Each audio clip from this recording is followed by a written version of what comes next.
whole thing is being recorded.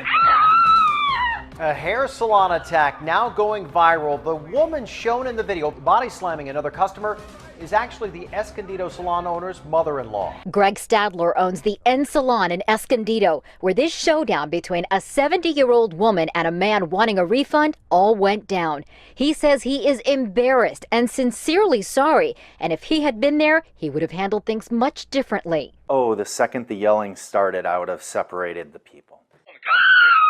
Adam was already upset. He had a bad haircut. He had to shave his head. The poor guy deserves a refund. Then he starts getting yelled at by somebody else. You're a maniac! She's just shoving him. She's fucking insane. What's wrong with you? Turns out that woman is Stadler's mother-in-law. Talk about a delicate situation. Yeah, it's not really that delicate. She's not allowed here anymore. Represent, go, rest in peace. This is ScissorMeNow. I'm Aaron Coe, and this is Adam Cripe, right? Right. Yes. All right. So what? Okay, wait. So you've been interviewed before about this shit. What do you mean? Yeah. Like some guy started fucking with you? Well, he was asking me to do like I think they're called like cutbacks or something like that, where I'm like, "Hey, fucking stay tuned, and we'll be right back." You know, he was like telling me to say like some specific shit. He's like, if you want to hear more about my haircut story, stay tuned to fucking blah blah blah. You know, I'm not gonna promote his show because they never aired it. You know, so That's dude. Stupid broadcasting shit is the fucking worst. yeah, it was pretty fucking weird, man. This is the dumbest. I've never been asked to do anything like that, and it caught me off guard. Don't worry, there's nothing like this. So first of all, cheers. Yeah, cheers, brother. It's funny. So once again, I've never met like Adam in my entire life. I just came off of a fucking airplane, and everyone knows, same shit. I drive a fucking Toyota Prius. Yep. Why? Because I'll never get pulled over. That's a smart guy. Yeah, dude. Seriously, if you want to drive around, call girls, and you don't never get caught, or you want to like carry like a shit ton of like whatever. I just want to smoke a bunch of weed. And I just want to smoke a bunch of maybe have a beer or two. And drive home and not get a DUI. That's what I'm talking about. Because I'm like 150 pounds, dude. I can have 2 beers and they'll give me a DUI. Well, wait, what weight class does that put you in? Does that put you in a featherweight? I think so. Yeah, I think that puts you in featherweight. Featherweight, lightweight, one of those. Dude, I'd like I could probably cut down to 135. I'd like to see a Cripe McGregor fight. Oh, yeah. Yeah? Yeah, I don't know. I think he'd be able to beat me on both fields of shit talking and beating the fuck out of me. Dude, I was just saying I this. could hang. I was just saying this casually the other day. Oh, fuck that guy. I don't like that guy. Dude, I was just saying really casually the other day that Irish are really good at shit talking. Mm-hmm. They're incredible shit talkers. Yeah, man, they're good at drinking too. But speaking of which, you were. I don't even know if it was like you were so good at shit talking, but like I think it's hilarious that you essentially shut down a salon.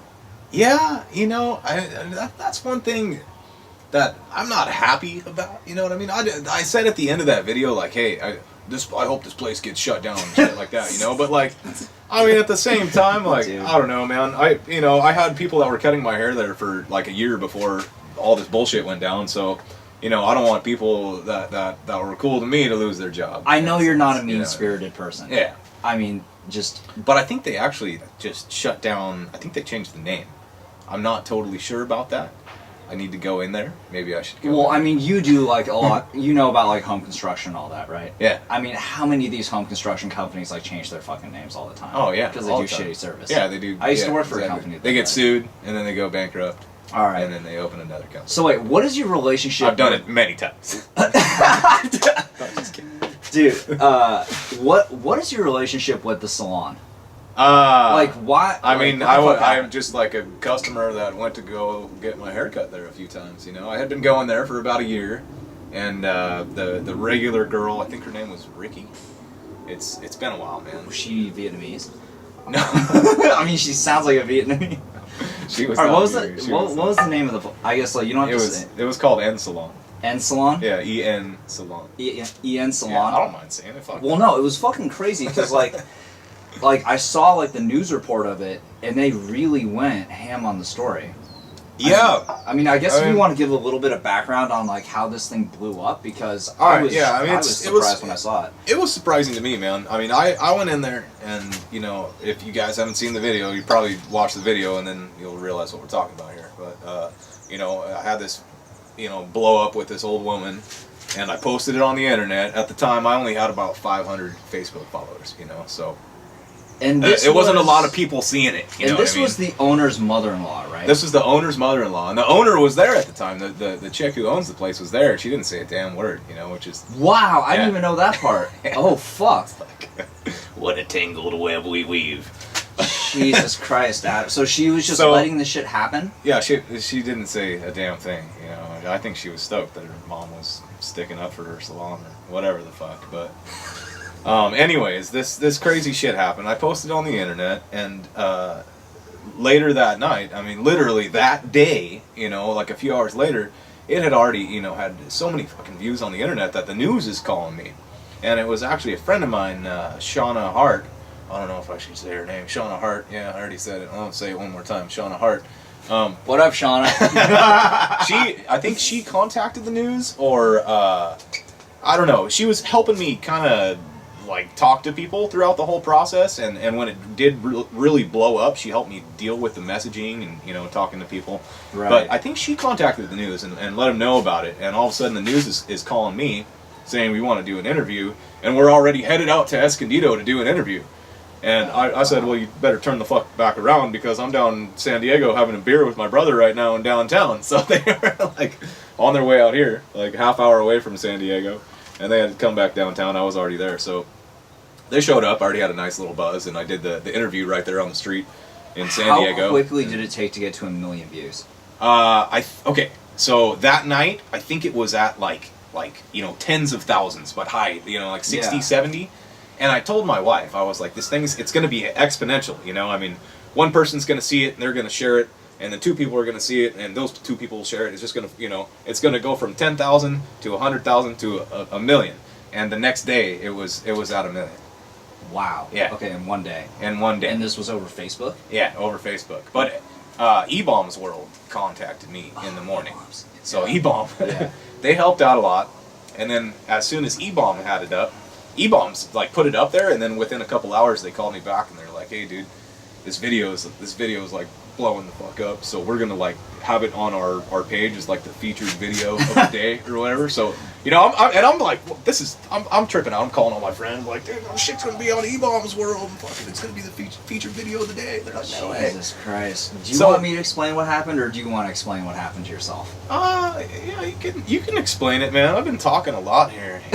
Okay, so but after that, what really blew it up, I should throw this in real quick, is E-Bomb's World got it, and then I think the World Star Hip Hop guys saw it on E-Bomb's World. Yeah. And then those dudes called me and they were like, hey, can we share this video?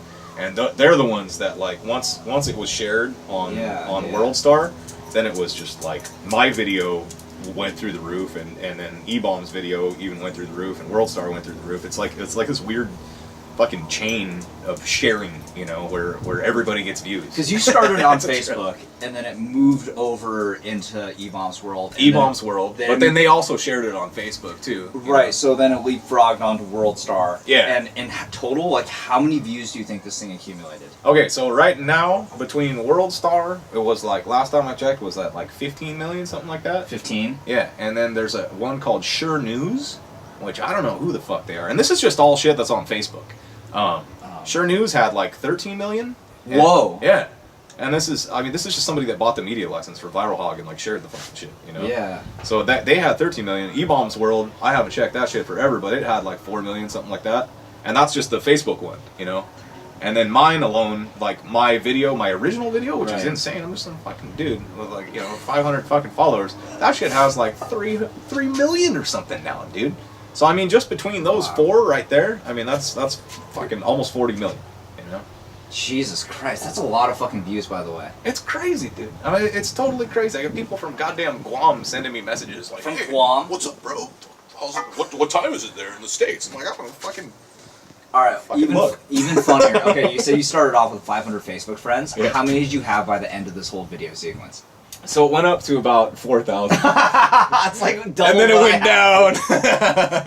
Wait, you lost people? Oh yeah, I lost people. Dude. Oh my god. That's the funny thing about this. Is like, you know, people add me and they think I'm like this funny fucking dude that's like going around like instigating shit or like, you know, trying to get views and trying to get these videos.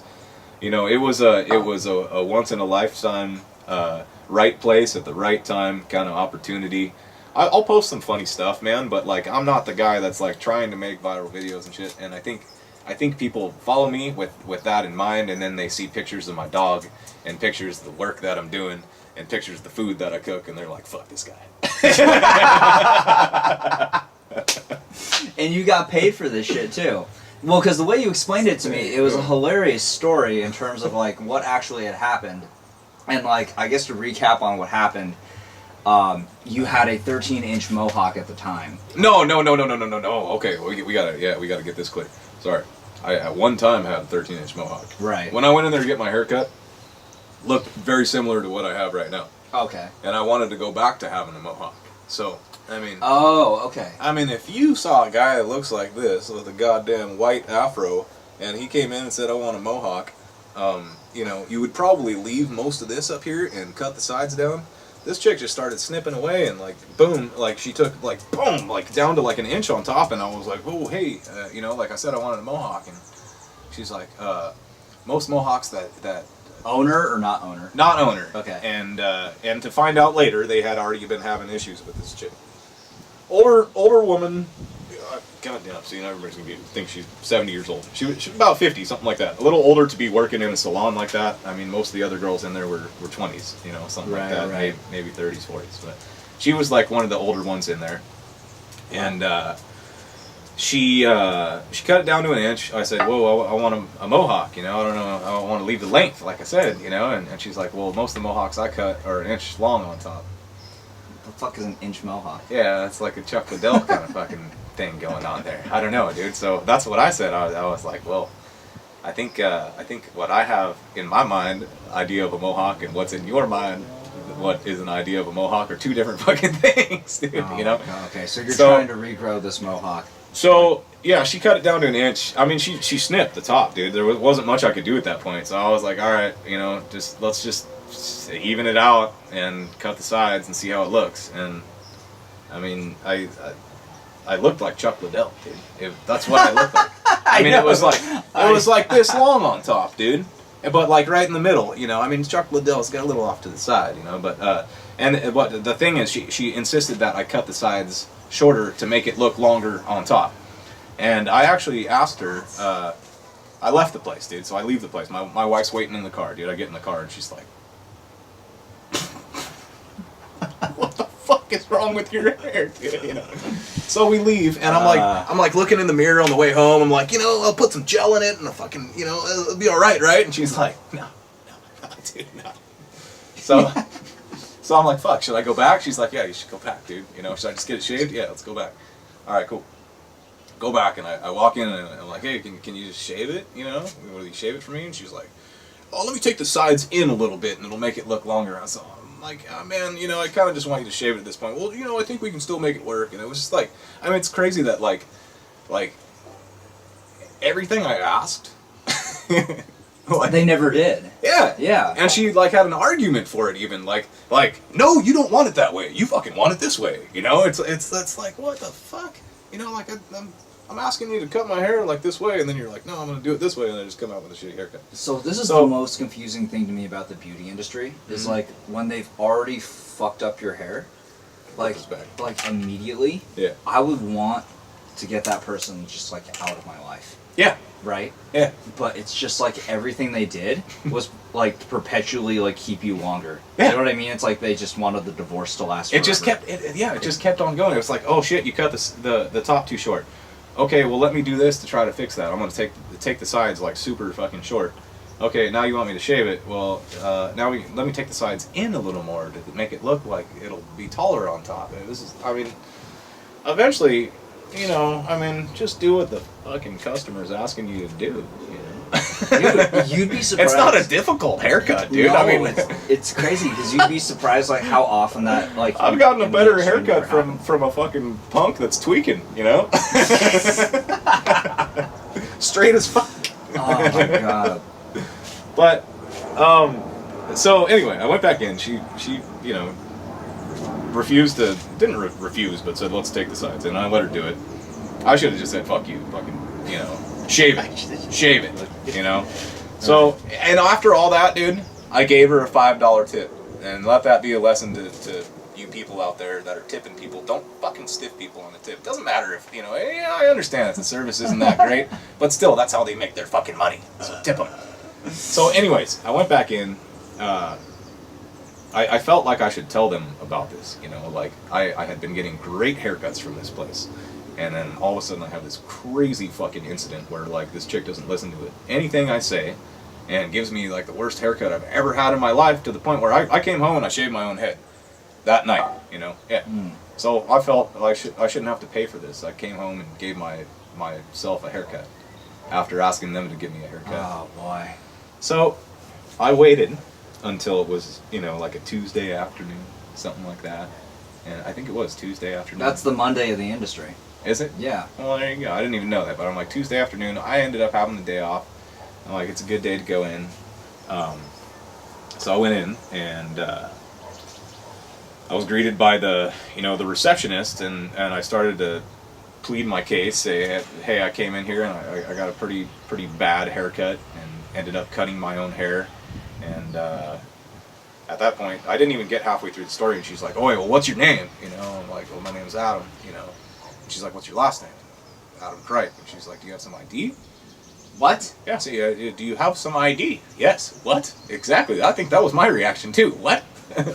This fucking haircut, dude. You're IDing me for a haircut? Like, you think I'm, like trying to, like, just come in here and tell you a fucking story? So, like, at that point, I was already like, this is fucking weird, dude. Here's my fucking ID. You know, throw it on the counter and shit.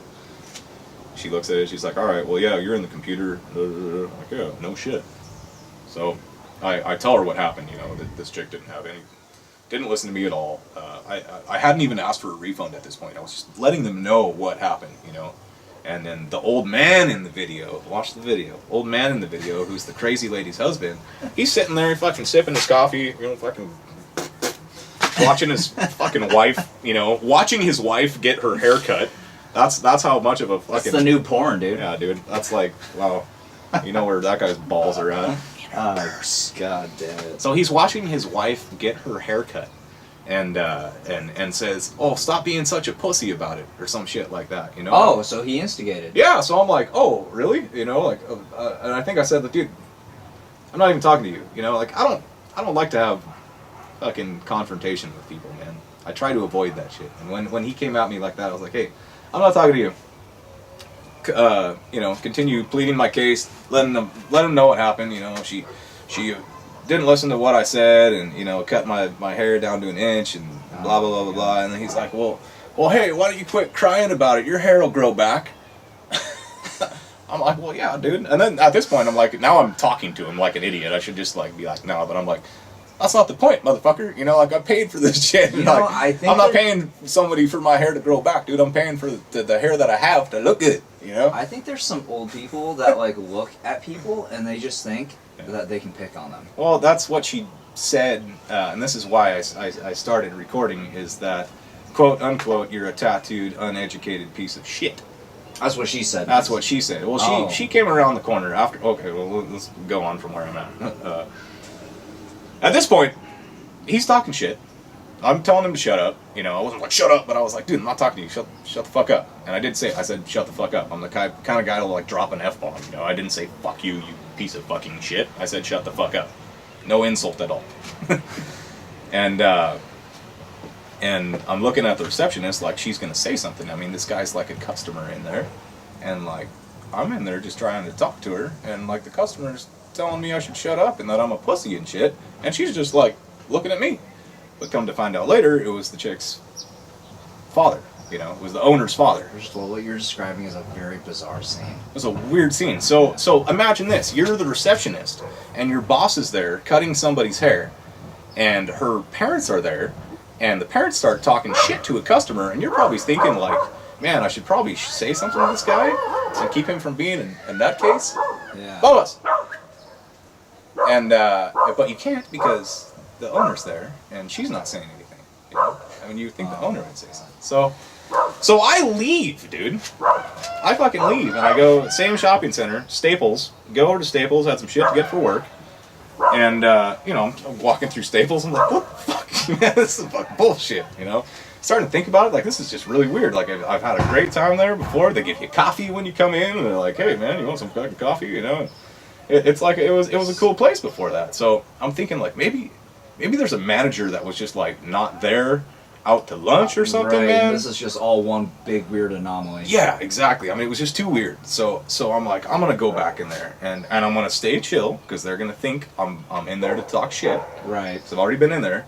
So I'm gonna go in there and I'm gonna ask if there's a manager. So as soon as I walk through the door, the fucking dude says, "Get the fuck out of here," or something like that. And then his wife, the poncho lady, comes around the corner like just looking like fucking Oscar the Grouch and shit, just all in my face and starts pushing me, dude. Starts pushing me, trying to push me out of the place, dude. And like at this point, like, you know, I don't like confrontation, man, and I'm not gonna be the one to fucking start shit, but I'll be the one to fucking finish that shit, dude.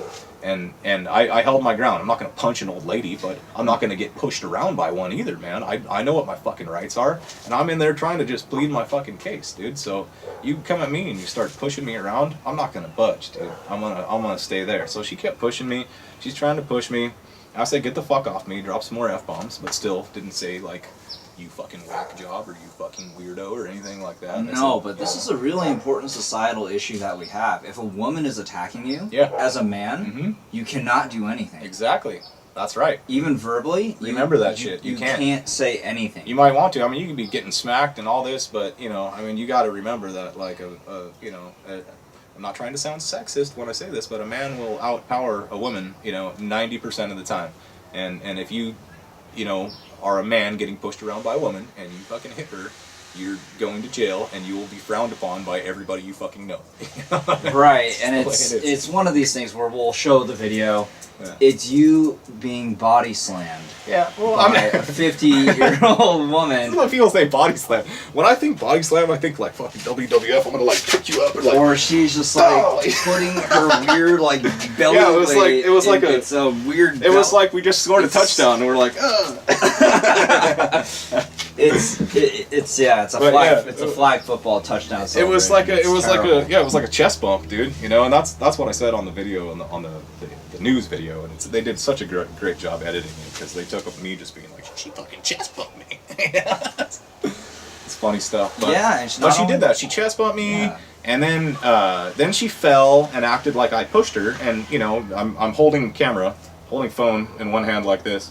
And I'm holding my other hand up in the air so you can blatantly see I'm not doing anything, because I figured there was cameras. Just a smart legal move, yeah. I figured there was cameras in the place. I had no idea that like my filming skills while I'm fucking being attacked by a woman was actually going to show me and like my hand. It's pretty fucking. It's legit. an actual really legit video, dude. The only shitty thing about the video is that it's not sideways. One guy says, "Why didn't you hold it sideways?" I'm like, fuck, because I was getting attacked by a fucking 70-year-old. Who's chest bumping you? Yeah, I'm like, oh, hold on. Yeah. Oh, wait, here. There we go. So then she gets you outside of the salon. So she's grabbing me, she's pushing me, she's accusing me of hitting her, screaming my ribs and all this stuff, falling on the ground and grabbing me as she's falling. So she's trying to like pull me onto her, man. And this is the fucked up thing, dude. Is like if I wasn't recording that shit, and like they went to their own video and they like somehow edited it and I fell on her, they could have like exactly. CCTV looks shitty, dude. You know, and they could have made it seem like I was trying to attack this lady and trying to sue me, and that's another reason I got my phone out. She was screaming, "I got a law degree in this and that, dude." And like I wasn't doing anything wrong, so I don't give a fuck if you have a law degree. So I got my phone out, I started recording, and then the madness ensued.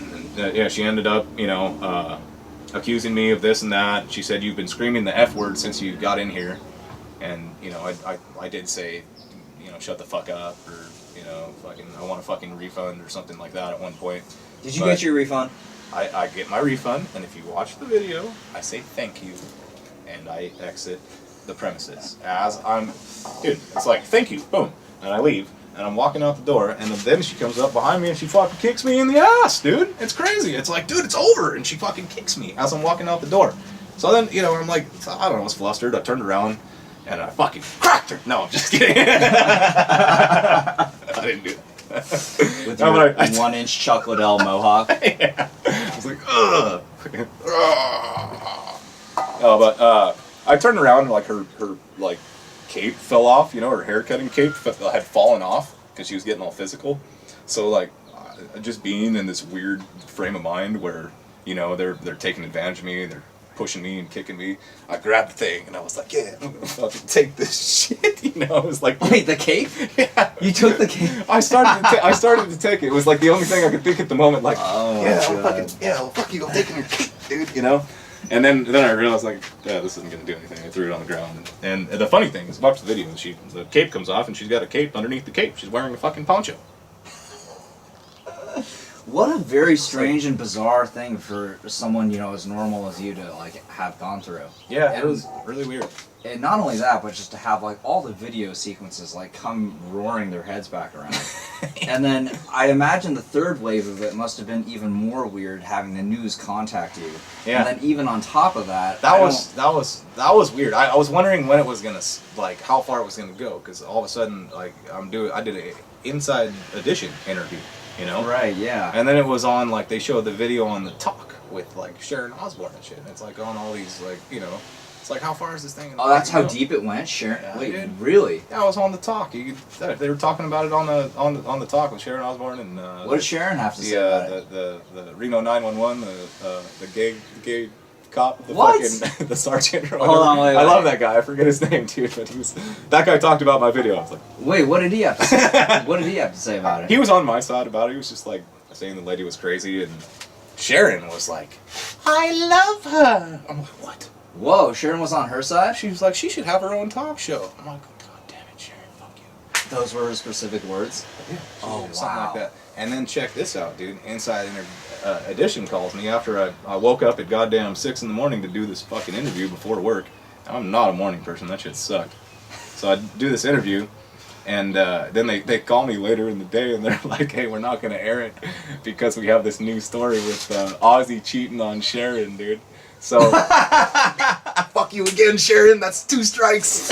Oh my god. Jesus Christ. So, You know what? That's a good enough story as it is right now for this. it's funny stuff. Yeah, and I imagine that, like, the only, like, weirder wave is, like, after the news hit, you know, watching, like, all the media hit. Yeah. And I guess, like, why do you think we have, like, such a, you know, big obsession with, like, these things, like, just spiraling so quickly, like, in our whole society, you know? It could be something from, like, hair. Like, a bad haircut goes that rogue. Yeah, It's fascinating I think that it happens. I think people are just looking for something to entertain themselves, man. You know, I mean, and there's a lot out there to do besides looking on the internet for it, in my opinion. But you know, I do the same thing. I find myself engulfed in my damn phone. You know, it's like I got shit to do, but I'm gonna sit here and stare at my fucking phone for 10 minutes and watch this video about this guy beating this other dude up. You know, I don't know. I can't explain it. It's just a weird obsession, man. And Well, I'll tell you one thing, man, is like, you know, I've seen a lot of like really bad stuff like go down like in the beauty industry in terms of just like bad service. And usually it ends very cordially in terms of people just being like, oh, well, that was a fucking shitty experience. You know what I mean? Like, I'm just going to move on to the next person. Yeah. Half of the industry, all the jobs are all re-corrective services. So it's just one big revolving door of like, oh, she fucked up my hair, I'm just going to go to the next salon, right? Yeah. No, that's how this industry works. Yeah, totally. Like, it doesn't get... One bad service will... Yeah, it doesn't get done right the first time, you know, 90% of the time. Yeah. So what's funny is that, like, you fell victim to it, however, it just epically, like, bloomed into this huge fucking thing. So fucking weird, dude. And it's a haircut, man, you know? It is, and, well, what's really strange is, like, so I had this story, like, surface, like, last time I was up in Washington, probably, like, 2 months ago, and I didn't know about this at all. But I walked into, like, one of my barbershops, and a lot of barbers, they like to pay in cash. Okay. Because that's how they get their tips, that's how they get paid, it's just part of their lifestyle. Yeah. And in the specific part where, like, I grew up in, or my mom lives in right now, is called Linwood. So now that we have, like, I mean, Seattle's got so much. It's got Amazon, you know, Boeing, Starbucks, Jimi Hendrix, you know, like we have a lot of stuff going on for us. And so what happens is like now we have like so many people that are moving in. The housing's getting really expensive. So Linwood used to be considered kind of a little bit of a hoodie place. Yeah. And now That's what's happening down here too. Oh, is that really? Yeah, a little bit. Oh, just all around San Diego. So it's gentrified quite a bit, and but the things that don't tend to gentrify a lot of these times are the original barbershops. Oh, really? Yeah. Well, that's badass. So that's what's very interesting is like a lot of people like from like the next city up that hasn't been gentrified, they end up just still going, and so coming over to the same barbershop and just being like, you know what? The hood may have changed, but the barbershop hasn't. Yeah. Right? So how's that work for the barbershops, man? Because, I mean, you know... It works really good because... Rent goes up. Well, because then you end up getting, like, a lot of the people who just moved into the neighborhood. Oh, sure. Yeah. And they don't know where to go. Yeah. And so then they read a lot of good reviews about a place because people are fucking review whores. And, you know what I mean? I'm sure your review is the best review ever. And That's the funny thing is still to this day, I haven't even given them a bad review, man. I mean, I posted that video on the internet and they were getting bad reviews from people in fucking Australia. Jesus Christ. He never gave a bad review and he tipped. Yeah, and a tip. Yeah. And he tipped. And I asked people to stop giving bad reviews because, like, you know, if you haven't got your haircut there, it's just, like, not right. Yeah, it was just a personal situation But, dude, on your part. one of them, I don't know who did this, but this was the most hilarious thing I'd read in a long time. It was like, they made it so fucking extreme. They're like, I went in there to get my haircut, and the hairstylist started chugging a bottle of shampoo and fucking convulsing on the floor. What? It was great. No way. I'm gonna get another beer. Is it cool? You need one? Yeah, I'll take another one, man. Oh, so the story I was going to tell you is, oh yeah, Budweiser, by the way, makes 20% stouts. Just in case you haven't heard. That's the new one. It's barrel aged. Beechwood aged. B is the new 20. Something to open this thing with. Motherfucker, what was I gonna say? Yeah, sorry, man. I'm out of the good ones. This was crazy. I go back to that barbershop, and they're all really. You want this one? Dude, no, I'm good. Are you man. sure? Yeah. Okay. So actually, I offer the guest. I live in Kansas City, Missouri right now. All right. And it's funny, like, how many people are very dedicated to drinking Budweiser. And I'm not saying this is like, have you lived like in the Midwest before? I have not. So you always imagine in your head, like, who is the person that comes home every day with a 12-pack of Budweiser? Oh, that's my buddy. Yeah, I know him. Well, I see these fucking people Except it's like, all the time. And Josh Spear. And I love it. I never discriminate against anyone's habits. You know what I mean? You like what you like. Man, he handles it. It's crazy, dude. I mean, that's the thing. Like, drinking these IPAs, they're a little stronger, and you know, I'll throw back a few of those. But like, I mean, that's this guy will put down 12, 18 fucking coolers in a night, dude. And it's. I don't know how he fucking does it, dude. I just came back from a can't hang. Mexican bachelor party where like we had killed so many silver bullets. It was like guerrilla warfare. It was obnoxious. In Mexico? Yeah. Well, here's the thing: is like, I never went to college, Oh, that sounds so bad. I don't seem like a dude that would hang out with a lot of frat people. Yeah. Well, Right. So I am essentially like down there hanging out with a fraternity, and it's like 12 Jewish people that were like all were in the same fraternity. Yeah. And it's amazing. Yeah. You're Like, and then you. and then me, their Korean friend, which they've never met before. This is like the story of my life. I've never met you. You should have told me you were Jewish, man. You would have at least like had that going. Oh shit. So it was funny, like being like the only non-Jewish person. But the one thing I wanted to tell you is like, so you know that I'm in the business of scissors, like Armani is like You hooked us up. made a scissor, right? Yeah. So what up, Armani? Thanks for hooking us up. Yeah. Well, here's the crazy part about it. So I go back to that barbershop, and they're all incredibly tentative, right? And they're just like, "Oh, we didn't think you were coming back." And I was just like, "Well, like, you know, what do you mean?" And they're just like, "Well, you."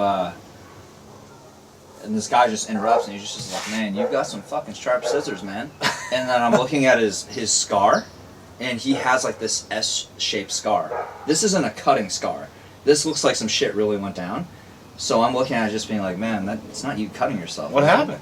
So he's just like, everyone's kind of looking around each other like nervously. Like people are still getting their haircut. He's like, man, just come on back. So they got like that old school like Nashville like picnic table with like half a gallon of like Sweet Baby Ray's and shit.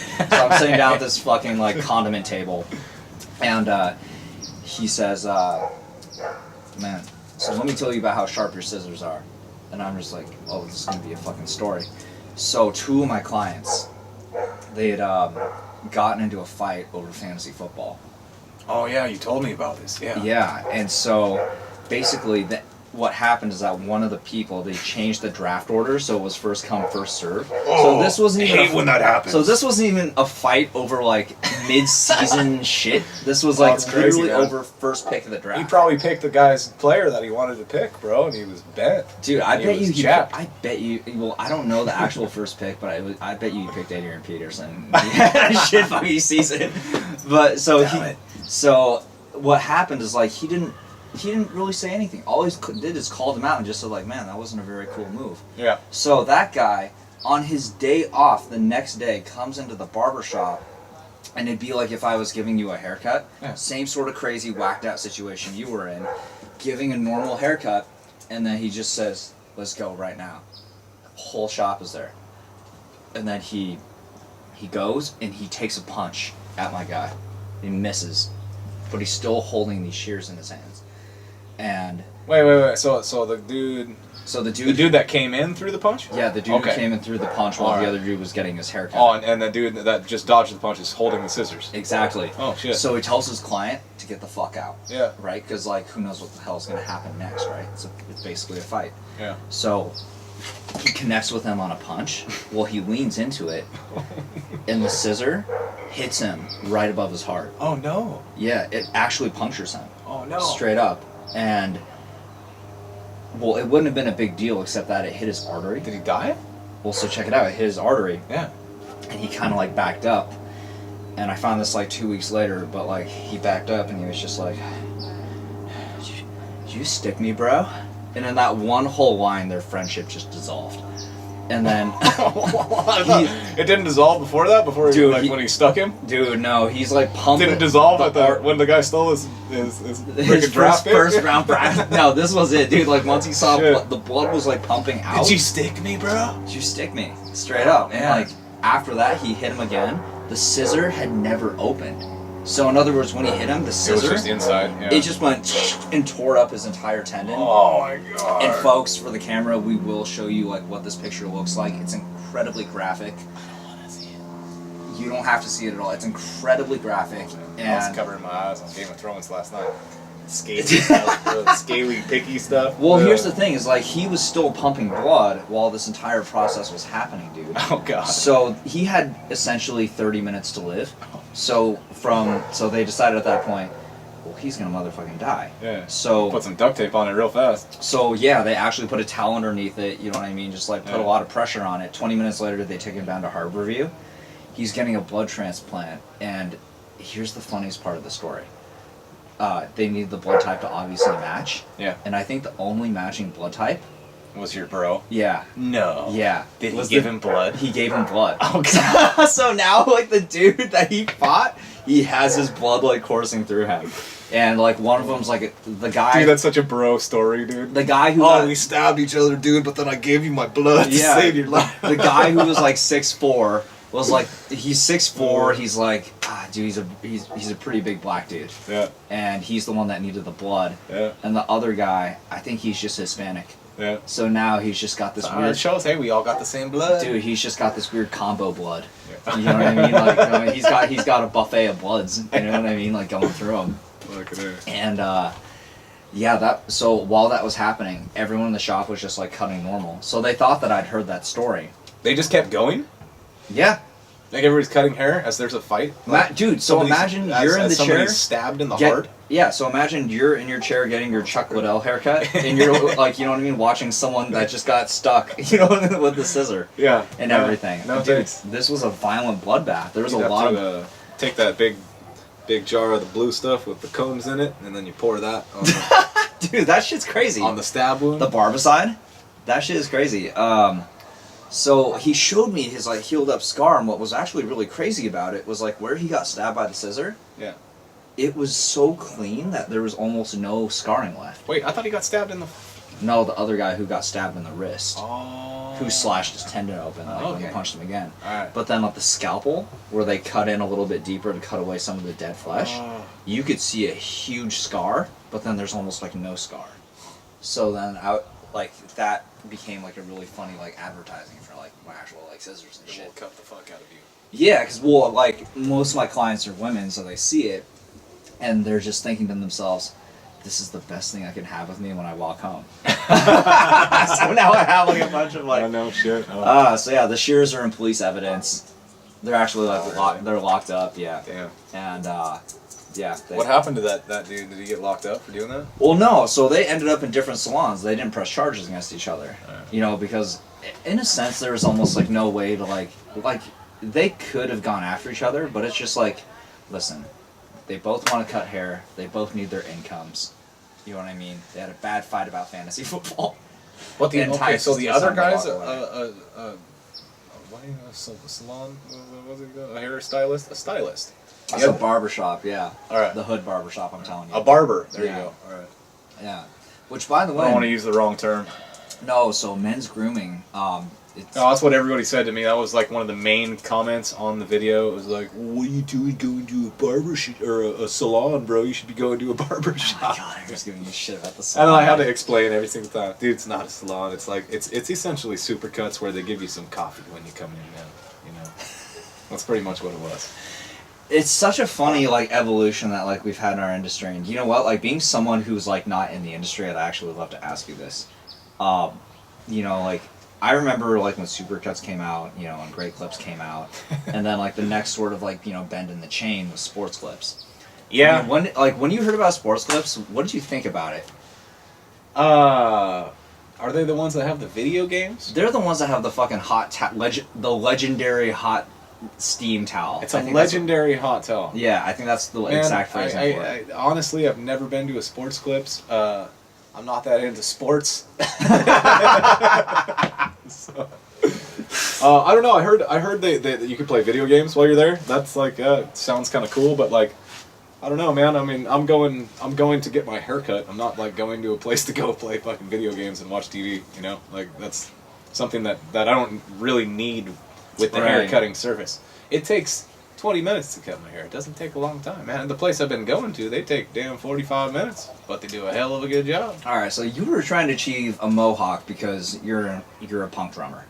Yeah, I mean, I totally could have just asked one of my buddies to do it and gotten a way better job. The tweaker.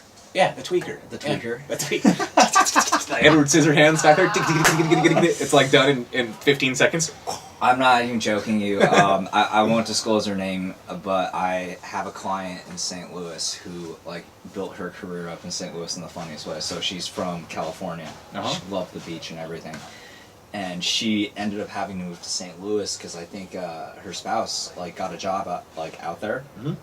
And she was so upset that she like would go to the store and she'd buy a fifth of Jack and she would just roll around town. Yeah. Drink. I know people like that. And just tell people how shitty their fucking haircuts were. Oh, really? Yeah. Damn. Well, it worked out in a way where like, well, here's the thing. She's not just like a pure shit talker. She's a funny shit talker. She's like a troll. Right. But in real life. But she's a chick that actually is like a badass hair cutter.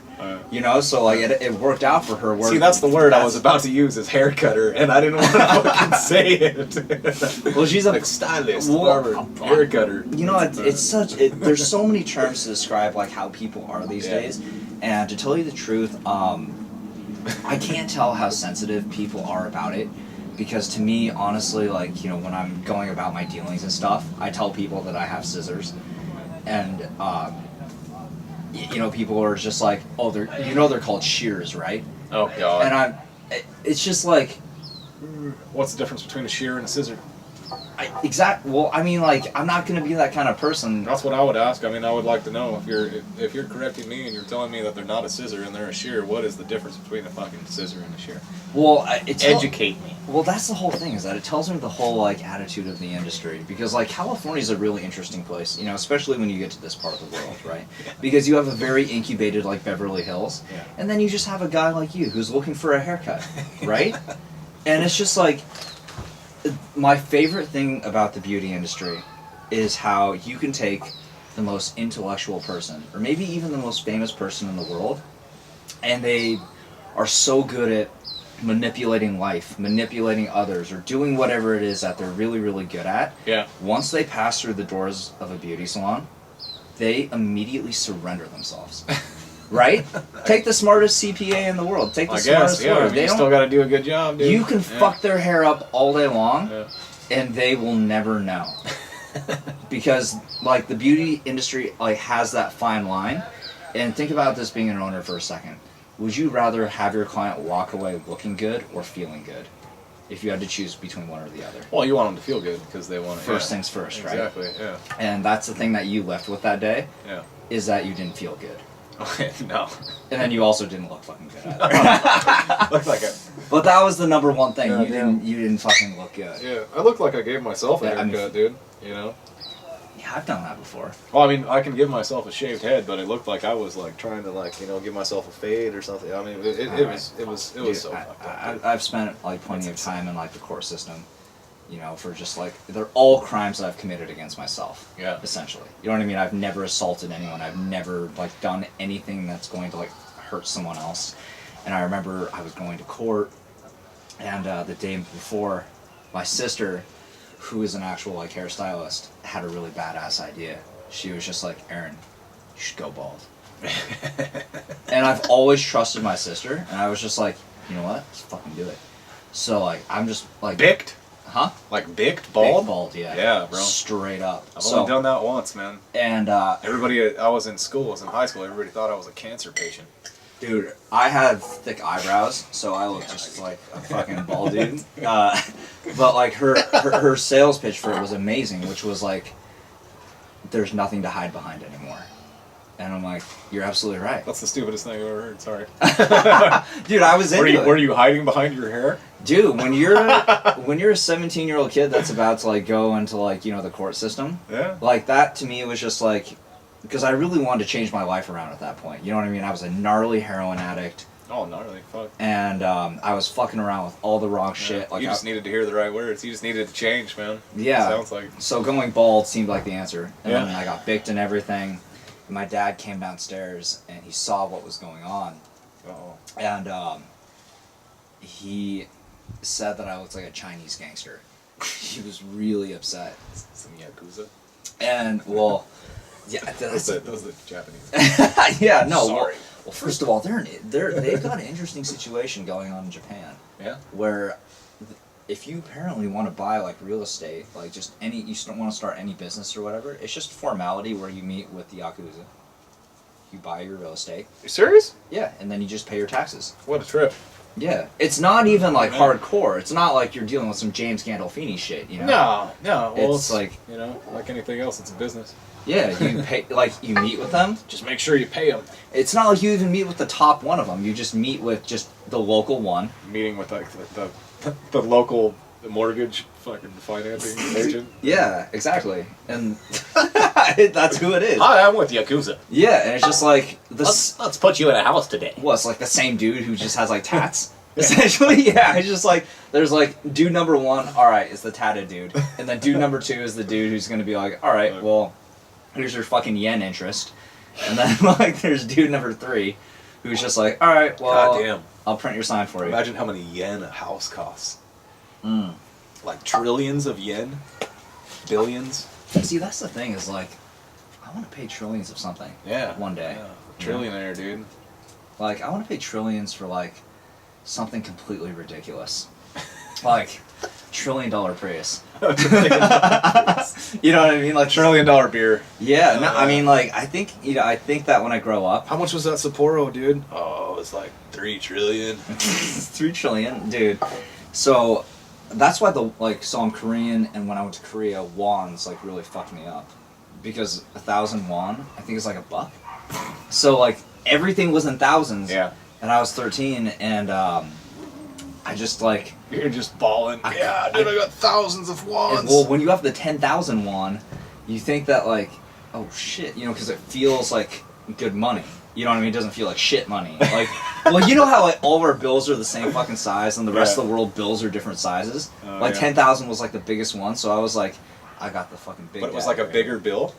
It's a bigger bill, yeah. It's a bigger bill than That's the other ones. Yeah, it's like like $10 though. Yeah. It's not shit. Yeah. But no, I mean size wise. Size wise is bigger. Yeah. Yeah, it's like bigger. Like the bigger the more value, the bigger the bill gets. For sure. So when we went down to Mexico, yeah, we had pesos and shit, and then like, yeah. I go down there a lot, man. Oh, you do? Yeah, my dad's got a place down there in Rosarito. We're down there chilling quite a bit. And, you know, the band will go down there and play every once in a while in TJ. Yeah, what? I love it down there, man. Yeah, so how are things going with the band? The band's going very good, man. We just opened up for Dead Kennedys. Oh, shit. On Friday. It was badass. Fuck yeah, dude. It's going good. Sold out show, too. But a lot of that, I think we gotta, you know, give credit to Comic-Con being in town on Friday, so... That's right. Yeah. I was filled in on that they were here. Yeah, it was cool though, man. Dead Kennedys minus Jello, you know, so it was like the original band. I think a new drummer, but original bassist, original guitarist, East Bay Ray.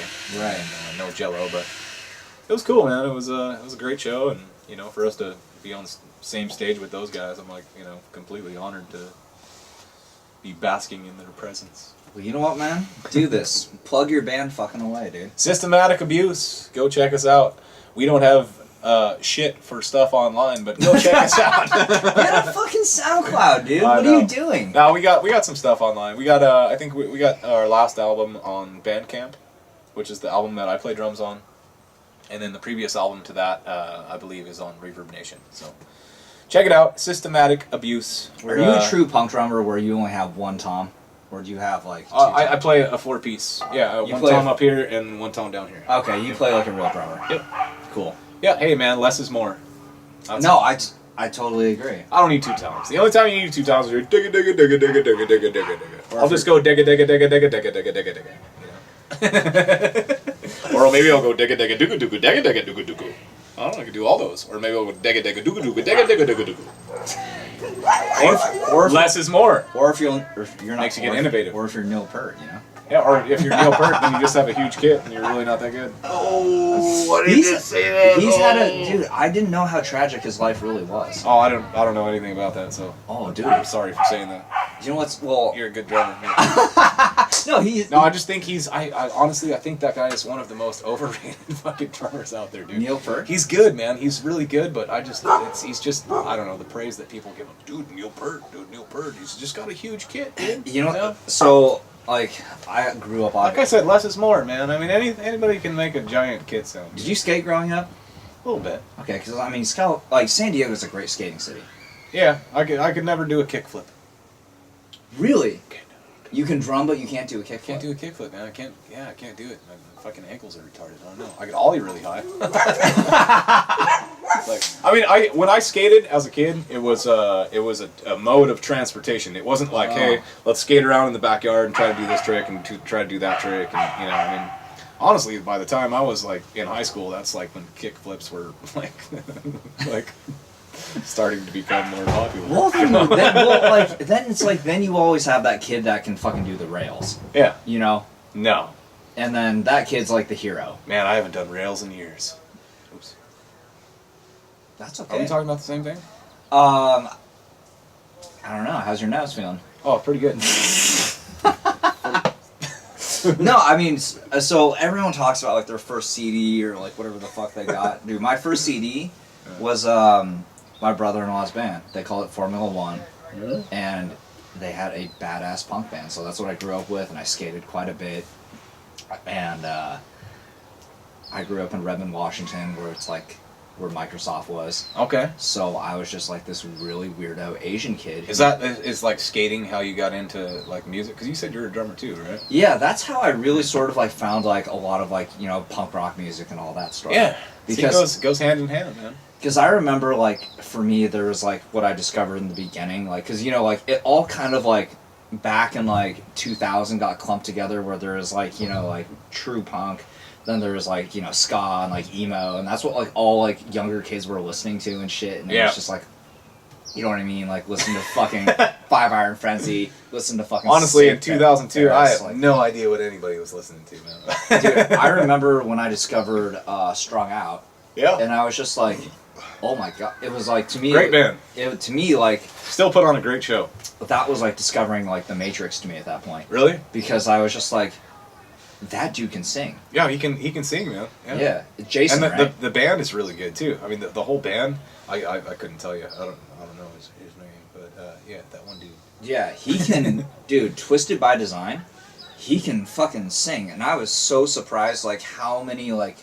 You know, cool thing about them too is he can actually like that. When you say he can sing, I mean a lot of people sound good on a CD, but I've seen those guys live quite a few times, and like he's a great singer, man. Like he really is. He can scream and he can get punk with it, you know, and. But he's always melodic. Yeah, well, I don't know, not always melodic. Oh no, wait, like you know, he can get some good screams in there, but but An American Paradox. Yeah. He gets a little gnarly on that one. Yeah, but that's you know, I mean, that's what I like about that shit is that it's nice and fast, you know, true to the punk genre, but the guy can sing without making it like super like kind of pussy, you know what I mean?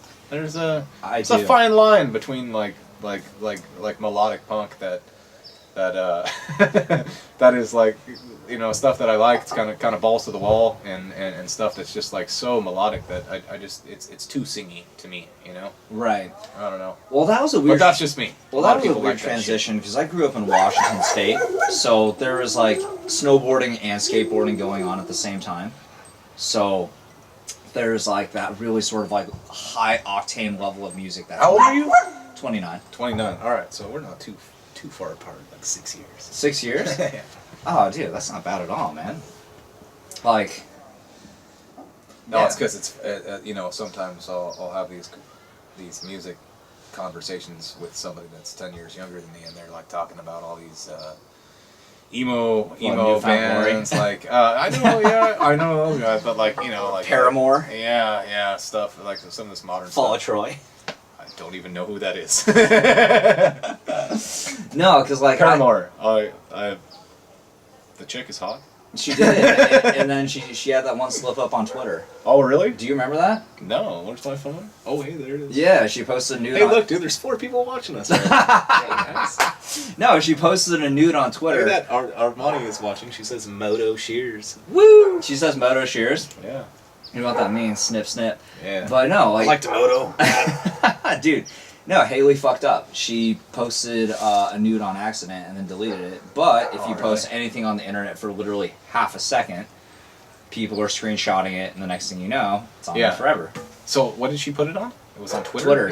Twitter, yeah. She accidentally did that? Accidentally, yeah. How do you accidentally post a nude? That's such bullshit. I don't know. I think that was leaked on purpose. Oof. I'm Well, to go say that. I'm going to tell you something. Not knowing anything about her, I'm going to say that shit. It wasn't a good time for her to post a nude because, like, I think she was just, like, on the cusp of being, like, legal too. So I was just like, Oh, yeah. no, really? Yeah. I didn't know she was that young. So it wasn't like a Kardashian Ray J power move. Now everybody's going to say I'm a creep. What? I was the one that brought it up. Well, no, because, like, it was a crazy thing, dude. Like, I think, like, one of the... Dude, there were a lot of funny, like, websites out there that were just all about catching, like, nip slips and shit. Like, this dude, like, if you remember the internet, like, back in the day before, like, you know what I mean, like, everyone was being spied on and shit. Yeah. Dude, the internet was hilarious. People had fucking AOL ROM CDs. It's hilarious that my neighbors have, like, chosen this time to work on their yard when we're out here doing While we're doing this podcast. I never see them outside. And they're, like, out there just like, oh, we're just working on the yard. It's fucking... Let me ask you this: was this a better pure podcast than a lot of the shit that you went through? Oh yeah, man. Yeah, I mean, we're just sitting here shooting the shit. You know, usually it's just people asking me questions and. Which is you the know, last... mainly just about, you know, they just want to know what happened. Well, what happened? You know, I'm like, well, dude, you watch the video and you'll see what happened. Well, I mean, that's sort of the last thing I wanted, because people will see the video, but I think that, like, one of the things that definitely gets hidden in life is that you really just don't see, like, the normality of, like, people in their lives, right? Yeah, for sure. Like, having, like, driven up to your house, you know, following all the directions here. You know, sorry to interrupt. No, go for it. You know, I think it just kind of struck a thought there, and that's like a big part of like what you said about all these people following me and stuff like that is, you know, I think people see that one video, right, and they can relate to one aspect of me or something like that. Sure, you know? yeah. And then all of a sudden they think they're like, I know who this guy is, you know, and like I know this dude, and it's like. It's kind of fucking weird, you know. I mean, I know that I can relate with a lot of people, but at the same time, you just saw me like do one thing, like, you know, like you still like. Well, see, that's what's very weird is like I think people think that they can do that with the internet now. Yeah. Is that they can? There's a lot of missing pieces there still. Man, I've never seen this before until I came down here. It definitely happened in Orange County, where I ended up with my friend Chris, and this dude, he just had these two really hot girls with him, and like we were asking like, oh, like how do you know each other, right? Yeah. And there was this just very awkward moment where like literally that dude had just hollered at them over Instagram. Oh, really? Yeah, and got... So they were like, They were just like, yeah, we're gonna hang out with this dude now. I don't really know him. So, like... he sent me a dick pic. I mean, like, but this was like, 5 years ago, so you know what I mean? Like, you know, Instagram was still like... Oh, dude, watch your back, dude. It's like, you know what I mean? Like... No one had like 100,000 plus followers quite yet, you know what I mean? Instagram was still like in its infancy and stuff. Yeah. But it was a very weird moment where like I had like that sort of like coming to Jesus moment where I was just like, oh wow, like this is real. Like, you know what I mean? Like when people, it's like you see the dudes at the gas stations that are like, what's up? You know what I mean? Like, and that never works. You know? Yeah, totally. But then like that was seeing that moment and just being like, oh, that's like the what's up that worked. Yeah. You know, and they hung out all night long. It's crazy, man. Like when They you see hung out those all night dudes, long. when you see those dudes on Facebook or like on Instagram that just have like a picture of themselves like all muscled up in front of the camera. And, I mean, I see that stuff and I'm like, man, this is weird. Why would you take a picture like that of yourself? But I mean, to some chicks, maybe that shit, you know, I don't know. Maybe that's working out. Well, I think I don't know. Well, I think the internet has essentially just made more people like comfortable with being like weird. Yeah. Because they're like, it truly is one of those things where like, because there's, no matter how weird you are, dude, there's always a couple other people at least that are out there that are just as weird as you, if not weirder. My God, yeah, no, and it's. I need to grab another beer. You need another one? Sure. Well, it's one of those things where like you never know what people are into. I know a hairstylist. I'll be right back. Loves bald men. That's weird. And well, the way she describes it's pretty hilarious because it didn't always start off with baldness. It just started off with hats, and she realized she didn't like ball caps or any of that type of shit, like the kind of stuff I'm wearing. She liked fedoras, and so it was easy for her. She would be able to go into a bar, Adam, and just see a dude with a fedora and just be like, that's my dude, right? But then and that's the thing, is like, she described like, that's how it progressed. It went from fedora to baldness. Like, that was the end result of it. And I think that's how like a lot of people, dude, I think that's how a lot of people stumble upon their fetishes. It starts off as like, this morphed, ambiguous thing where it's just like you kind of think you know what it is, but then like the more you like explore it, you realize like, oh shit, like it keeps climbing levels until you finally get to the end. Because I don't think people really start off obsessed with like feet. Yeah, I don't know, man. That's always been one that's tripped me out, and actually, to touch on that subject real quick, there has been a dude since the beginning of this video coming out that has been offering me money. Wait, what? For a video of my feet. Whoa. You know who you are. You know who you are. Wait. You're probably watching fucking What right the now. fuck? Yeah. And I keep saying no. And then I said maybe one day. How the fuck did And the price doubled. Wait, So, like- what's the asking price now? I think he's offering me $50 for a video of my feet. Wow. What? How do you even get a glimpse of your feet? No, and then I think he said 100. I don't know. I don't know. I'm not gonna send somebody. You know. How did It seems start? real. It seems he just like hit me up and was like, "Hey man, you fucking, I like your videos, man. You send me a fucking, I'll pay you money to fucking." Wait, over Craigslist? No, on Facebook. Oh my god, dude. Fuck. On Craigslist. Because I had an ad on Craigslist that was like, "Yo, foot videos." Dude, I've seen $50 a pop. I've seen No, weirder but- shit posted, dude.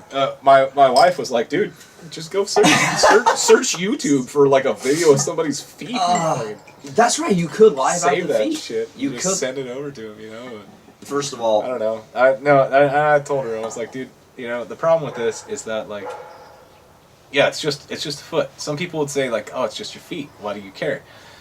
Because I know what the guy's gonna be doing when he's looking at my feet. oh my god, that's such a horrific I'm a dude too. thing to think about. Yeah, I don't care. I don't care if it's just my feet. I don't care if it's just like my elbow, But like, like, I don't want people like looking at my elbow and like.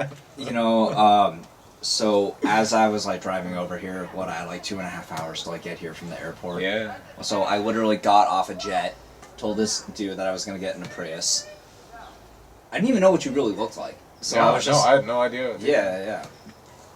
Fucking A. Do you think I was gonna be black? Yeah, I thought you were gonna be Indian, dude. I was gonna be Indian? Oh my god, shit, I have that fucking tech support voice. Res, not Dot though. So, No. like... I'm just kidding. Dude, one of my... If you were one of them, you would have been like, hey bro, we're gonna meet up at this time. And dude, so now like... I'm racist. I'm just kidding, dude. No, he's not racist. He tips.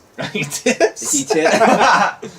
No, I grew up, dude. He tips with just the tip. I grew up in Valley Center, which is the home of the Indian reservations and like now home of many casinos. I love the casino. So Yeah. I recently just got unbanned from going to casinos. How did you get banned from going to a casino? Now I'm interviewing you. Yeah, exactly. So I was playing roulette. Everyone at the roulette table is like drunk. You threw your own ball in the thing? Dude, I wouldn't even know where to go shopping for those things. Get a jawbreaker. Had a magnet underneath the thing? Dude, so it's fun. Like roulette is really like one of these like severely like I like playing roulette. unchecked like games where like how like with blackjack they'll maybe have like 2 decks or like 4 decks or whatever, and that's sort of just like seems to work itself out pretty 4 well. decks or something like that. Yeah. Well, with roulette, like I think it's in regulation that like after every like 15 or 20 spins, you gotta change the ball out. Oh really? Yeah, Alright. you can't just keep. Because I think with human behavior, especially what I've noticed on the roulette wheel, like in like the 5 years I've been playing it, I've only lost 3 times. So the one thing that I've like sort of like, I guess if we're gonna talk roulette a little bit, this is like the one thing that I've noticed. Yeah. Is that the American roulette wheel compared to the European one, they're completely different and they're completely unbalanced. So The European wheel, even though it has like 1 less 0, like the way that I play it, it is much harder to win on that wheel. So with the American wheel... So what's your bet? Because I'll tell you mine after. my bet? Yeah. So in Kansas City, I got my boy Bryson up there, and he's like the luckiest dude I've ever met in my life. And so he has 11 numbers that he plays on roulette. Okay. And seeing him play roulette, first of all, is like a spectacle. So he'll usually start off with like $200-300. Yeah. And then he has just a weird betting method. But he's betting numbers for the most part? Oh yeah, he's betting like numbers straight up. Alright. He doesn't split, he doesn't do Yeah. anything weird. It's a good way to lose your money. But he never loses. So That's in other crazy, words, man. he does something crazy, like all of a sudden you'll see him look up at the board, and as the marble's like spinning, Yeah. he'll just take $300 and just put it on odd. And Yeah. you're just like, Well, see, that's not a number bet though. Well, no, it's a That's what I'm crazy. saying. I'm Yeah. just like, what, odd? And the next thing you know, it hits a fucking odd number. Yeah. So he'll take his 300. Yeah. He'll build it up, and he'll get somewhere around like 600, and then after that, he changes it all into fucking quarters. All right. So now he has like a bunch of 25. Folks, if you don't know what quarters are, they're $25 chips, right? And if you play a $25 chip in roulette, you're pretty serious, because if you do hit That's when you're balling. Yeah. if you do hit up on a straight up Most people are playing with dollars. yeah, you're winning about $900 Yeah. if you hit it. So he's now taking the $600 he has, and on those 11 numbers, he's dropping 50 on each. Damn. So if he hits, he's winning 1875. Damn. Right? Yeah. Well, as long as it hits an odd. So the Kansas City 11 are 1, 3, 7, 8, 11, 21, 23, 24, 30, 31, 33. It was all blacks. No, it's a mix of everything. It's a mix. Okay. So the way that it's spread out on the wheel, though, Yeah. it's very interesting because, like, the way he chooses those numbers, those are just lucky numbers in his mind. But when you look at how he's chosen them on the wheel, he's They're probably in they're- the stacks of 3. Are they even in each stack of 3? the only sort of 3 number zone that he has is Yeah. 7, 11, and 30, Okay. which are right next to each other. But Yeah. everything else, But the 3 rows, because you can bet on rows. oh yeah, you can bet on those. Yeah. But he has these zones that he plays. And Yeah. I remember the first time I saw him do this, he hit, I think it was on black 8, and I just remember seeing him get paid out 1875, and I was just like, oh man, this motherfucker better stop now. Well, he went deeper. He took 1875 is give me hundreds. Damn. And so I've like you said, people bet only $1, right? Yeah. So I've never seen a table get so nervous. Yeah, that's a lot of money, dude. This is in Vegas. This is Kansas City. Yeah. And to him, it's not like he's rich. It's just he's done this so many times to the point where it's just He doesn't care. Yeah. where it's just this is how it goes. Yeah. So then once you see 100 on every single number, Oh, that's retarded. it's an $1,100 spin. I've never seen a spinner get nervous. What did he hit? What he hit when he won? Yeah. I think he hit red 30, and it paid out exactly $3,600. It's $3,600. Yeah. And this is starting from 300, Yeah. and this so it starts off slow, and then it just escalates in these 2 spins. Yeah, I don't bet like that. Ooh, and I'm like, Jesus Christ! And I'll bet on 2 rows because the rows pay 2 to 1. So you do the 2/3 bet. Yeah, exactly. 2/3 Yeah. bet. 2/3 bet, and it pays, a little bit. But I'll get ballsy with the 2/3 bet too, because I'll bet on 2 rows, and then I'll throw a bet on black. If those 2 rows have more black than the other 2 rows, or than the other row, I'll boom bet on black. So I'm kind of putting all my money in. It's either you're How gonna. much you start with? I like $100. $100? Yeah, I That's don't good to I don't start go with. big, dude. Yeah. I actually did have an insane one of those craps moments, dude, where you see in fucking movies where people are high-fiving and the fucking whole casino is gathered around the table. It was insane, dude. My buddy got married in Vegas, and after his wedding, we all went to the craps table. And you know how to play craps? Yeah. All right, so he'd roll 6, dude.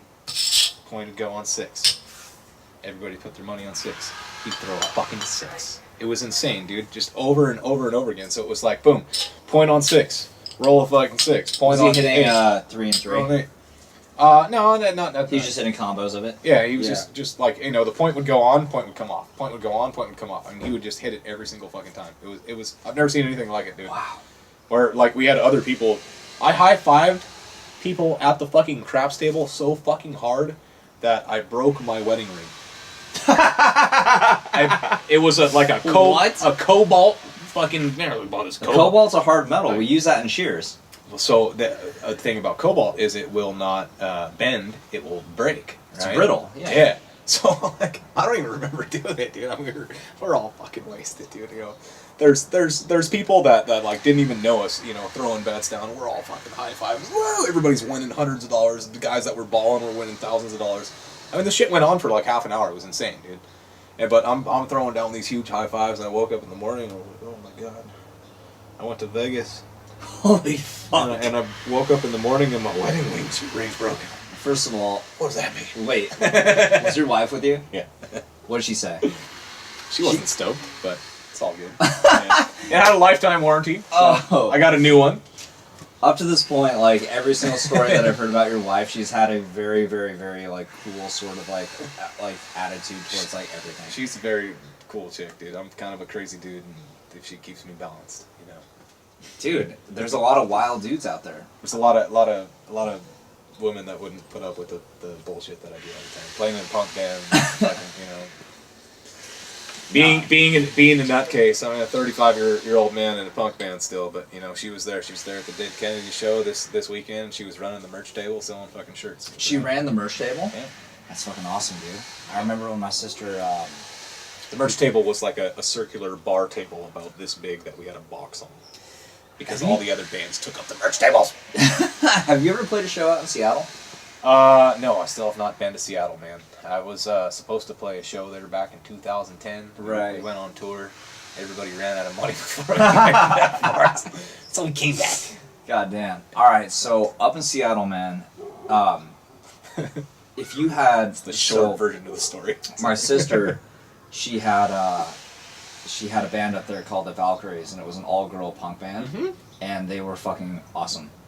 So they went around and they were killing Seattle. Yes.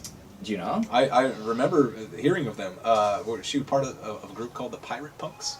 No, their next band that they went on to was called the Badlands. Alright. But they were running around they went on tour, so that's Not a band, but like a group. Pirate Punks are like a fucking fraternity for punk rockers, basically.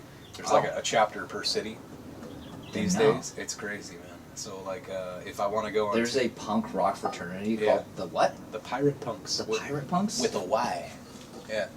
So back in 2010, I was in a band called Back Alley Hooligans, and we went on tour. We were supposed to go from here up to Seattle and over to Idaho and back, but like I said, we all ran out of money and we all hated each other by that point. So we fucking turned around, and got it, you know, came back, ended up getting fucking busted for weed on the way back, but I stashed some shit underneath me and still had weed for the. It was a great fucking trip. I don't know, so many stories to tell on that trip. But the Pirate Punks are the ones that coordinated the whole thing. So, the thing about being in a punk band these days is that, you know, a lot of people don't really like to listen to punk rock. It's kind of hard to find a tour, you know, circuit if you want to go on tour.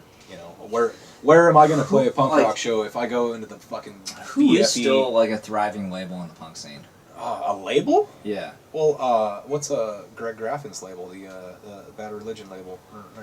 Oh, Epitaph. wow, that's old. Epitaph. Yeah, Epitaph. Epitaph's Wow. huge. Jesus. Hellcat, which is the guys from Rancid. I think it's Tim Armstrong's label. They're Dude, big. I remember when No and then Effects. you got their label, Fat Records. Dude, I remember when like Fat Mike Effects. came into town, and this is when like South by wasn't, you know, it was finally just like South by, and it wasn't like all sold out and like raw and like DJs everywhere. Yeah. Dude, he got kicked out of South by, I believe, for pissing into a bottle. Yeah. You know the story. No, it just sounds familiar. Oh. it sounds typical. And I think he That's- was just like throwing like a bottle of piss like into the crowd, and then like people were just like drinking his piss and shit. Oh, it's rad. Oh. It was I mean, like, it is the essence of punk rock and who Fat Mike is, you know. I don't know, man. To me, that's not the essence of punk rock. I mean, the essence of no effects, dude. Like, you know, like got something stuck in my eye. I'm not a fan of people glorifying being a piece of shit. For some reason, that gets thrown in with being a punk. Why is that? I don't know. G.G. Allen. That's why. Is that why? Probably. You know, take a shit, throw it at people, rub it all over your face. Oh. Sing a crazy song. People like it. I don't know, man. I that's not for me, really dude. Do that? Yeah, dude. Oh yeah, lots of poop, and he'd fight people in the crowd. And With just, poop? With poop and with his fist, Oh dude. my God. People would be like, "Yeah, I like you." He's like, "Whoa, fucking." Oh my god, he give you a poo punch? Yeah, you do like poop punch or just a punch, dude. Yeah, madness, dude. I don't know. You know, I'm not that punk. Sorry, like Fat Mike said on fucking when he got spit on by the crowd on the live record, dude. So I don't like to be spit on. I'm not that punk. I don't like poo being thrown at me, dude. I'm not that fucking punk. That's to me, that's not what punk's about, man. Everybody has their own different fucking, you know, definition of what punk is supposed to be, and to me, that's not what it is. You know what Maybe punk I'll really tell did you to me? someday. Punk really helped me figure out my adolescence. Yeah, man, that's what it did to me, and that's why I still continue to play it, man. It's because it's rad to get out there and play shows and see younger kids getting out there and you know, freaking the fuck out and having a good time. Like, Yeah, because a lot of the like I shit used that to, like but it's I wanted to fucking scream at the world. yeah, it's You know, I can do through punk. very rebellious, and you know, I think a lot of it sends a good message, but there's, you know, when you're young and you're rebellious like that, there's a kind of a fuck you attitude that comes with it, and a lot of punk, you know, has that attitude. It's just like, I don't care what you fucking think, I'm gonna be who I am no matter what. Sure. And that's, to me, that's what being punk is. It doesn't matter who you are, it's just about being yourself and saying fuck you to everybody else. Amen. Amen.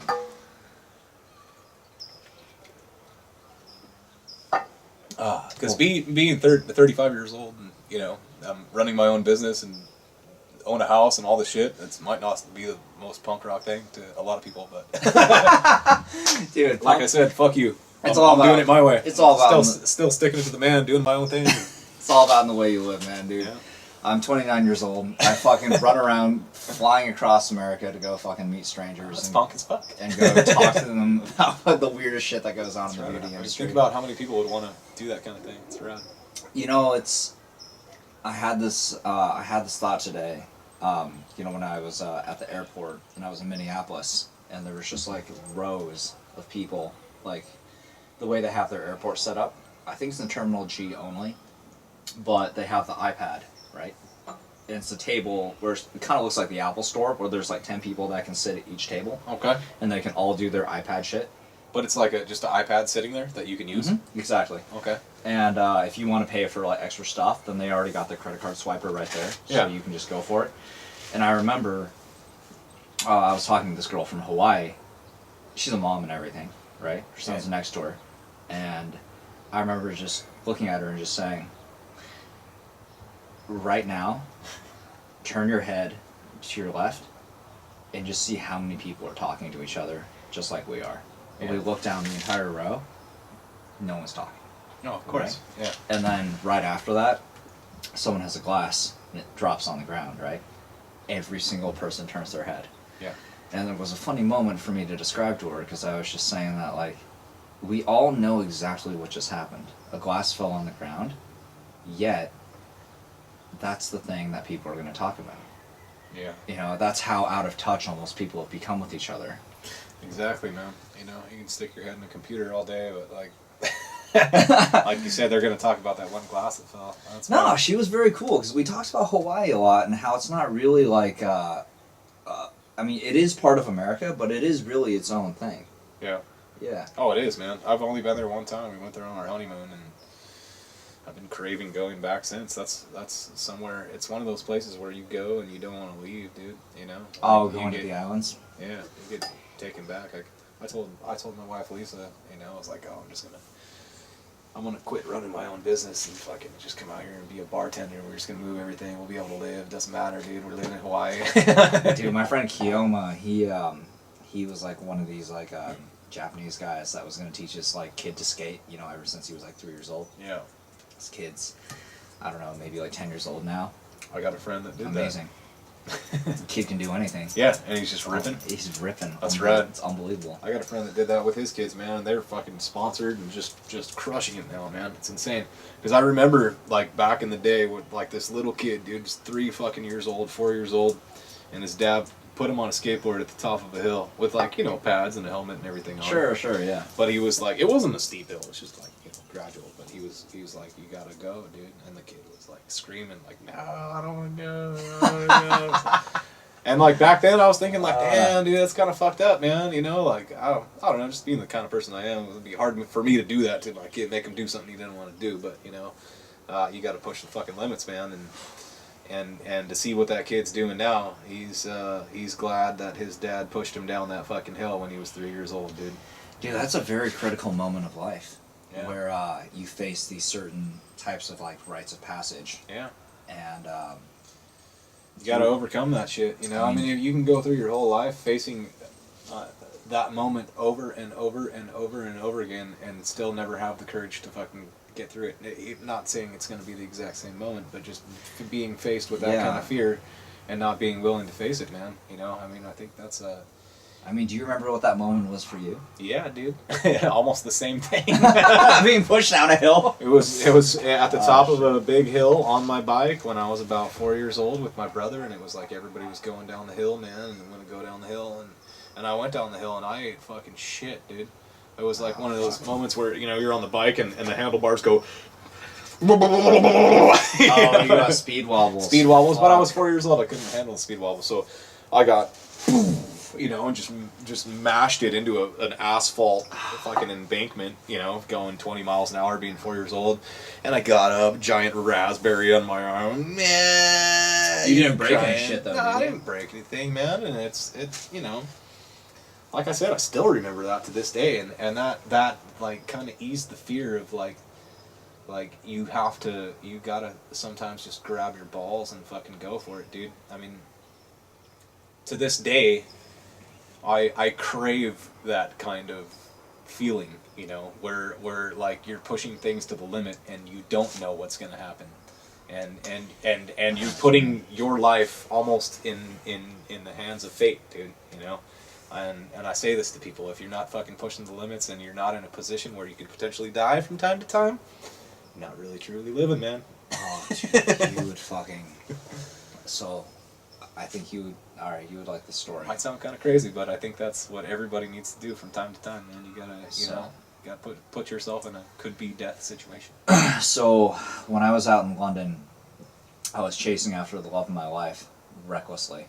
Yeah. And, instead, I actually never saw her that entire trip. It was during the 2000, I think, we're in 17, so 2012 Olympics.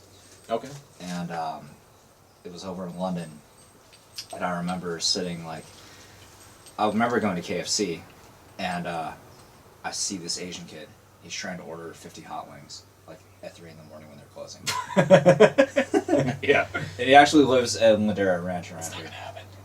His name's Chris Gion, and there's this huge story that just broke out about how he went over to Libya, and he joined the rebels to go try to fight against, you know, a lot of the bad things that Gaddafi was doing during the time. Okay.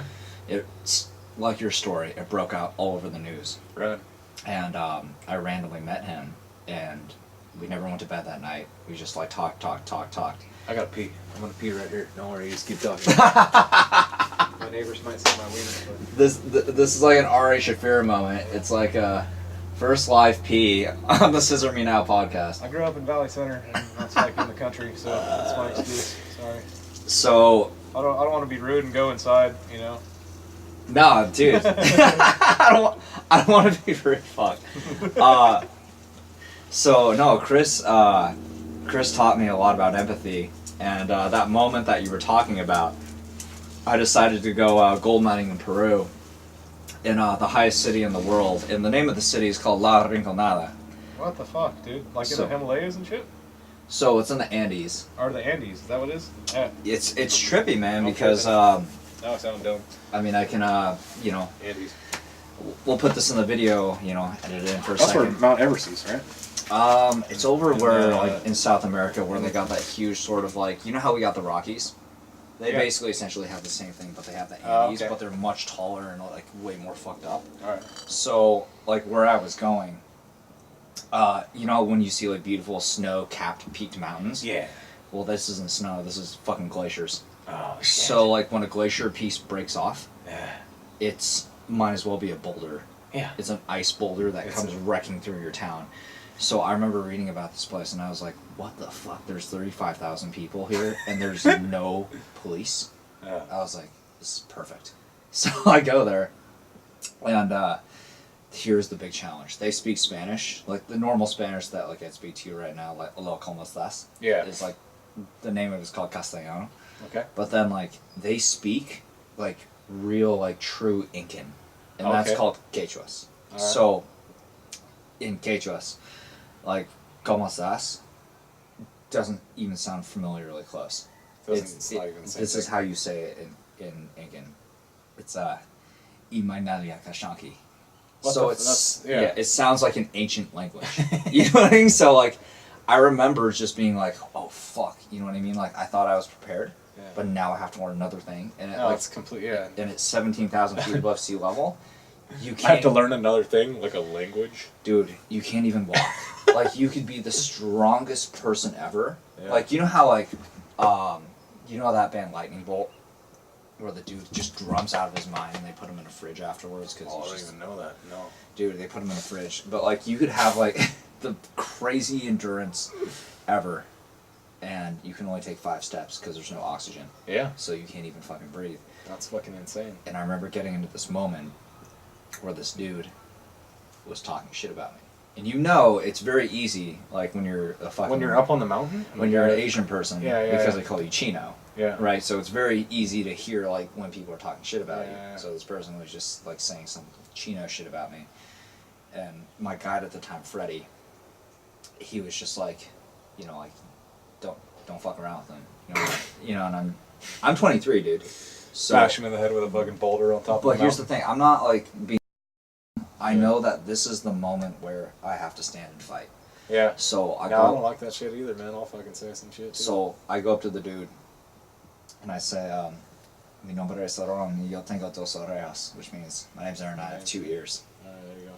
And he looks at his like partner, and I'm just like, in Spanish again, like, if you have something to say to me, you can talk to my ears, or you can talk to the whole mountain. But is there something you want to say? And he just got like super scared. He was just like, "Oh fuck," Yeah. you know what I mean? This dude's for real. Yeah. And I didn't think he could hear me. well, the thing that I was scared of, and I couldn't believe that like I was able to walk away from that because I thought he was gonna talk shit behind my back, and that like Freddie would be put in a weird situation where we would have to like get into a fucking like actual fight. You fight on the mountain? Yeah. Yeah, first Yeah. day. And that was sort of my being pushed down a hill moment. Yeah. Where I realized that like that night, I didn't know if I was gonna go to bed, and someone was gonna fucking knock on my door and just because you could hear gunshots you're every like in the single middle. night. Yeah. You don't know what the fuck's gonna happen to you. Well, you're like in a foreign place too, man. You know? Yeah. And then the next day, Freddie wasn't with me, so I was just like, shit, now I have to walk alone to work. So I had to walk across a fucking mountainside, like panting out of my fucking mind, like I couldn't even fucking breathe. Well, it's gnarly, man. And so then, like, I remember, like, I had to make friends immediately. So the first friend that I had was the cocoa leaf lady. So I'd go down and I'd see her, and I would just buy pounds of fucking cocoa leaves, and just, we would talk. You know, and she'd just be like, "Are you Chinese? Like, you know, tú eres chino?" And I'm just like, "No." Why are you buying pounds of cocoa leaves? Just to talk to her? No, it's the altitude sickness. Oh, okay. Like, if you try to do it with just Western medicine, it doesn't work. Really? Yeah. So what would you do to him? So you chew the ingest leaf. them? You chew the leaf, Yeah. and it really is a medicine. What a Like trip, you man. chew it, you don't get high. Yeah, in its natural form. It's Yeah. natural, and you completely get alleviated of this incredible sickness, like the type of shit you would feel at sea. What a fucking trip. You feel at altitude, right? And they Yeah. actually, like, you know, they sell coca tea and whatever. So then you drink it. Once again, not high. Yeah. And you're just like, this is amazing. Like, I God. feel like I could fucking work. Yeah. And then you go in the gold mines, and they wouldn't let me work for about a week and a half. Really? Dude, Why? I'm an outsider. Oh, that's They don't know what I crazy. want, and I'm rolling around with a fucking camera. Yeah. You know, and they're just like, what the fuck does this dude want? You know what I mean? Like, he's filming lottery. Like, this is a place where maybe in the last 20 years, only 10 people have been. Oh, that's fucking gnarly, dude. And Yeah. it's like, not only that, but I'm Asian, and I'm That's so young. cool that you got to see something like that, man. You know, that's rad. That was like one of the, like, the push down the hill moments. Yeah.